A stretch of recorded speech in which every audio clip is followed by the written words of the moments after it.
Hello there friends, welcome back to another episode of Generation Tech. My name is Alan and Tales of the Empire is here. And I really do hope that this becomes like a yearly event where we can meet on the YouTubes and talk and discuss the backstory of some characters that honestly deserve a little bit more backstory and need their characters a bit more fleshed out. I apologize for my voice, by the way. I'm not trying to sound extra sexy or anything like that. I am just jet lagged. I'm in a different country and I'm very confused. I know this year's Tales of the Empire wasn't as well received by some as last year's doubleheader featuring Count Dooku and Ahsoka Tano.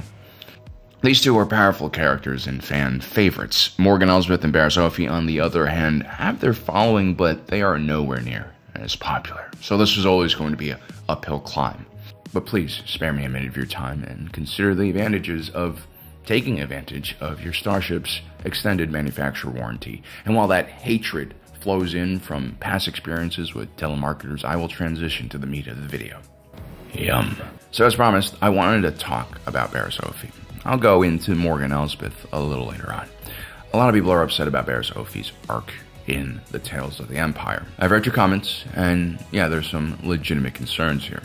Many have labeled Bariss Offee a murdering terrorist, as she is the criminal responsible for blowing up the Jedi Temple, and perhaps equally as messed up, she would frame her good friend Ahsoka Tano, a fellow Jedi, for the incident. For many, this act was irredeemable. This is not something you come back from, but let me borrow a wise quote from one of my favorite sci-fi characters, Ender Wiggins. In the moment when I truly understand my enemy, understand him well enough to defeat him, then in that very moment I also love him. I think it's impossible to really understand somebody, what they want, what they believe, and not love them the way they love themselves. Ender Wiggins was an empath. He was a brilliant commander. Just like how Thrawn would read enemies' cultures and art and use that knowledge to defeat them, Ender would basically read the souls of his enemies and try to figure out what truly motivates them in life before defeating them. But since Ender was an empath, when he destroyed his enemies, he would also destroy himself. And that's because once he knew his enemy, it was inevitable for him to either feel great love or pity for their situation. As a very judgmental and, emotional, slightly impulsive person, thank you for playing football for 10 years and bashing my head in all the time, I've taken advantage of Ender Wiggins' quote here because it's really drawn me back from the brink of just doing really stupid and destructive things, time and time again, to other people who do not deserve my hatred or judgment. And it's with this lens I hope to look at Bariss Offee, and I invite you to come along with me. You see, I did a video when Tales of the Empire came out, and in that video I basically predict exactly what happens in this episode. The fact that she could pin the blame on Ahsoka Tano shows that she's completely ready to cut ties with the only Jedi who actually had close relations to her. But her ultimate goal was not destroying the Jedi, but ending the Clone Wars and all of the violence. I think Bariss Offee watched in horror as Order 66 brought down the Jedi Order and Emperor Palpatine took over the galaxy. She might even have regrets now over the Jedi Temple bombing because it greatly hurt the Order's standing. As bad as the Jedi Order was, she didn't want all of her colleagues and friends to die. Now obviously the Empire has a very different view on her. They believe she hates the Jedi still and begins to train her as an inquistor. I think Bariss Offee has no desire to hunt down Force sensitive, but this does provide her with a great opportunity to escape. I think this is really obvious, especially for people who know the character well. Obviously, there's a desire from a lot of fans to want Bariss Offee to go deeper into the Inquisitors because, honestly, that's probably going to be a really cool show. Something we've never really seen outside of maybe like some comics where you see some of the training, Darth Vader mauling everyone, that kind of stuff. But yeah, rarely do we get to see unfiltered kind of Imperial training, especially Inquisitor training. But the reality is, she was never a good fit for the Empire or for the Jedi, despite all of her actions. And so I used to view Bariss Offee as two individual characters. You have your Legends Bariss Offee and your canon Bariss Offee. But what I've seen happen in the last few years is a lot of these characters that I have separate definitions for, it seems like the stories are finally starting to merge together in some kind of weird, discombobulated way, I guess. You know how Star Wars rhymes? Well, Legends and canon Star Wars also rhymes with each other in bizarre ways. The canon Bariss Offee is the one we all know and either love or hate from the Clone Wars series. The dedicated and disciplined Padawan of Master Luminara Unduli, who is an asshole. The Legends Bariss Offee, on the other hand, I associate more with the Med-Star duology. This is 2 books. In those books, Bariss Offee is sent on a mission as a Jedi healer in support of a Republic medical unit. So this is basically her trial here. If she's successful, she returns back to Coruscant to the Jedi Temple as a Jedi Knight. I gotta say, I've always been impressed by the sheer size of the Star Wars universe, especially when you dive into the novels. You'll start to see, like, subgenres of Star Wars stories. Like, in this case, this is essentially MASH mixed up with the Clone Wars. No one even asked for this, but this is what happens when you have something this large. But anyway, it's telling that in Legends, Bariss Offee's main trial is not exactly about combat. It's actually more about healing. Also, this was a mission that Bariss Offee took part in without her master. That is very important because of the negative influence that she has on her. Now, I have a soft spot for Bariss Offee because of her master. All this talk of empathy, and I seem to lack a soft spot for Luminara Unduli. You see, both Bariss and Luminara are Muralans. They're a special bunch, and they get special treatment within the Jedi Order. Muralans typically only have masters that are Muralans. This has something to do with the species' natural affinity to the Force and natural world and their primitive beliefs about the Force. When you talk about traits like that, this makes me immediately think of someone like Qui-Gon Jinn, who follows his instincts about the Force far more often than listening to the advice of the very heavily politicized Jedi Council. But Master Luminara Unduli was nothing like Qui-Gon Jinn. She was a no-nonsense, by-the-book Jedi. She was not about a fluid or natural connection to the Force. Instead, she was about a highly regimented and structured connection to the Force, something that was championed by the Jedi Order in order to prevent people from falling to the dark side. Master Luminara was completely an establishment Jedi. She followed. She did not lead. Now, in Legends, Master Luminara actually explains to Bariss Offee that there was a time where she was weak, and she used the dark side in order to survive a very terrible event. I think Master Luminara took the wrong lesson from her experience. Instead of learning just how useful the dark side could be in very extreme and limited situations, she grew to completely fear that side of herself so much that she tries to run away. But you can't really run away from yourself because you are attached to yourself, said some fortune cookie. Now, it's not that Master Luminara Unduli is incapable. I mean, she is quite skilled and principled. Her adherence to a belief system, even when it's flawed as the Jedi, is admirable. She also survived Geonosis. Not many did. She's a system Jedi. What she lacks is critical thinking skills, and that is very apparent the crazier the war gets. Like when Bariss Offee and Ahsoka Tano get trapped beneath the droid factory on Geonosis, and Master Luminara, feeling just the slightest amount of panic that her Padawan was dead, immediately goes into acceptance of Bariss Offee's death. Ahsoka. Ahsoka, can you hear me? Come in! Master Luminara, don't worry.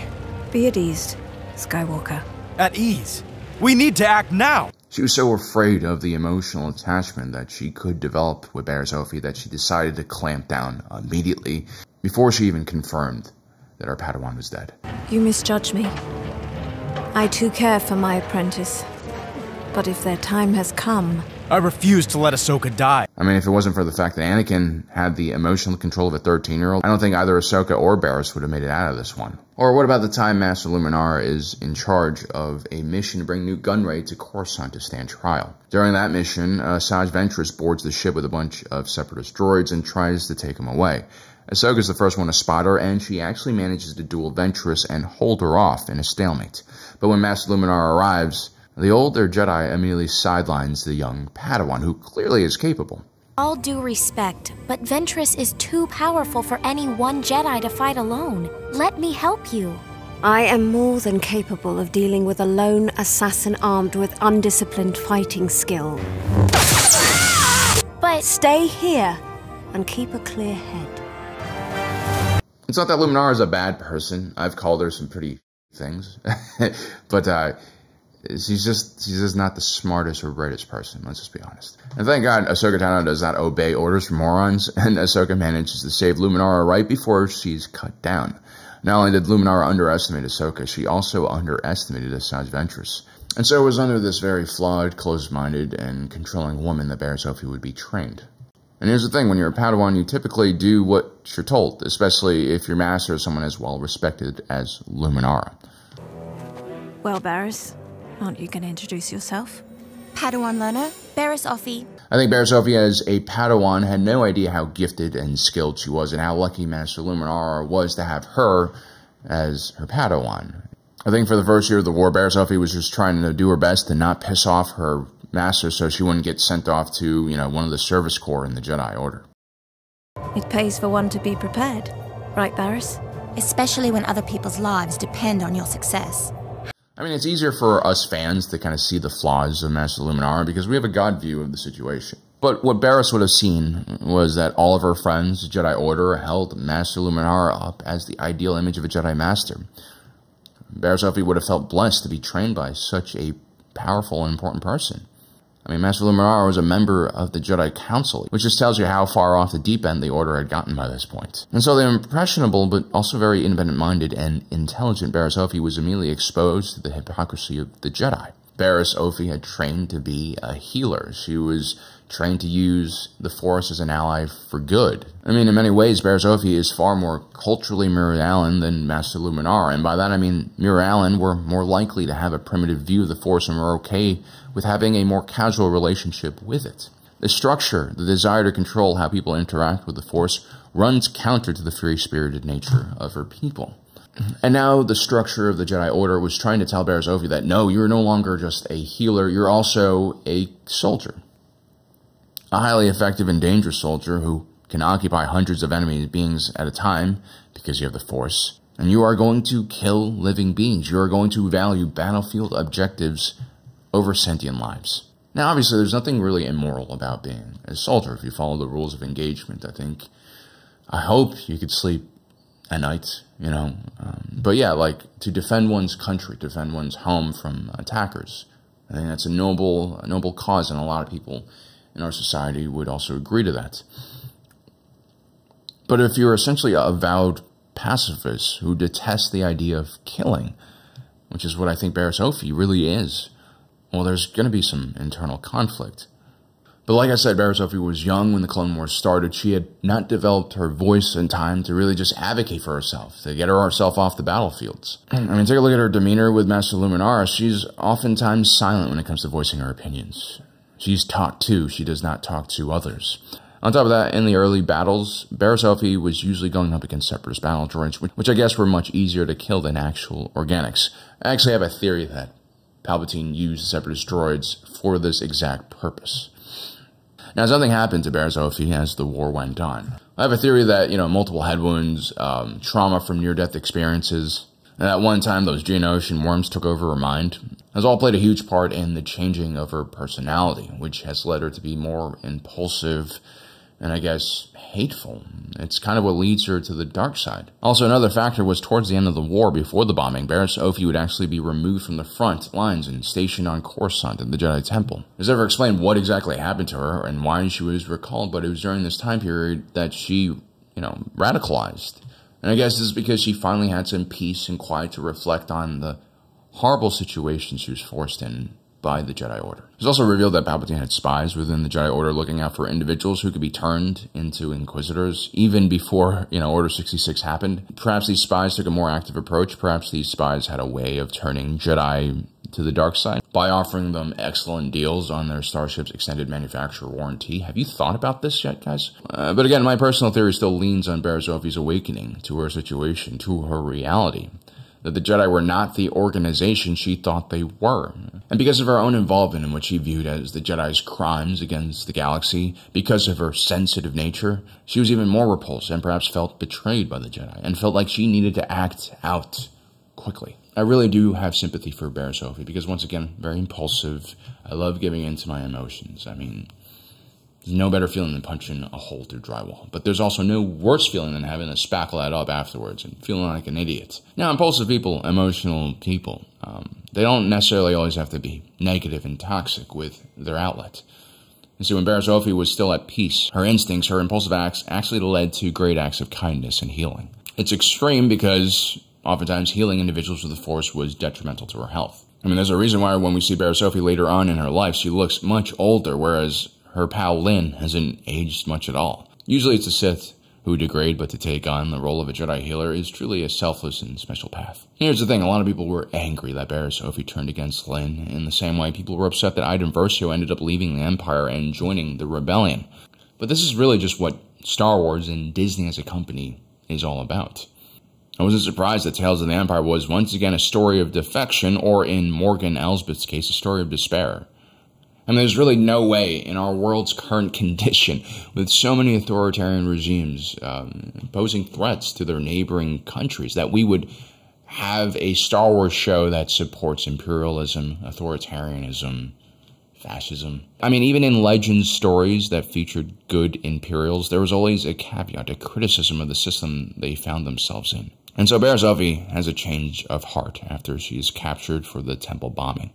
Perhaps she felt remorse for framing Ahsoka while in prison. You know, rehabilitation can sometimes work. Now, a lot of people see Bariss Offee becoming a healer as running away from her past.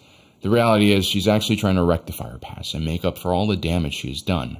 As I said before, being a Jedi healer requires a certain level of selflessness. And when Bariss Offee is left to her own devices in the proper mental state, this is what she does. This is her own penance. When she wasn't in a healthy mind, Bariss Offee bombed the Jedi Temple. She convinced a woman to feed her husband a tech in the Jedi Temple explosive nanobots. This is perhaps one of the most evil and gnarly Jedi actions during the war. This is the duality of Bariss Offee. A very passionate and emotional woman who at a very young age was taken advantage of, as does happen to many people of that age. For that is when we were most vulnerable, when we were young, we were so full of passion and new ideas, the energy to bring about change in the world. But without the wisdom and experience to truly understand the cause that we join, an extremely passionate person can find themselves in an organization that does not represent their views at all. That is what happened to Bariss Offee.